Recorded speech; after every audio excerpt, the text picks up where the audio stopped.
Trending ngayon online ang usap-usapang umano'y nakikipag-meeting si Vice Ganda sa isang big boss ng GMA kaugnay sa mga pagbabago na posibleng mangyari sa noontime show na It's Showtime. Agad itong pinagfiestahan ng netizen dahil sa bigat ng mga kumakalat na aligasyon tungkol sa ilang host ng programa.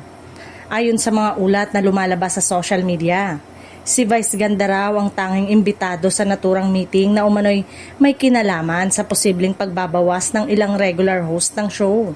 Wala pang malinaw na detalye kung sino ang mga dumalo at kung kailan eksaktong nangyari ang usapan. May mga haka-hakari na 2 hanggang 4 na host ng It's Showtime ang posibleng pansamantalang mawala sa programa.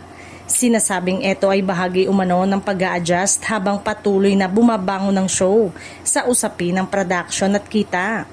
Dahil dito, mas lalong uminit ang diskusyon online kung totoo nga ba ang mga balita o isa lamang itong walang kumpirmasyong intriga. Maraming fans ang agad naglabas ng kani-kanilang opinyon at espekulasyon sa social media. Gayunpaman, wala pang opisyal na pahayag mula sa kampo ni Vice Ganda, sa GMA o sa pamunuan ng It's Showtime tungkol sa naturang meeting at sa umano'y pagbabago sa lineup ng host. Kaya nananatiling chismis pa lamang ang mga kumakalat na impormasyon. Sa ngayon, hinihintay pa rin ng publiko ang anumang kumpirmasyon mula sa mga sangkot upang linawin ang issue. Hanggang walang opisyal na anunsyo, itinuturing itong isa pang showbiz item na patuloy na pinag-uusapan online.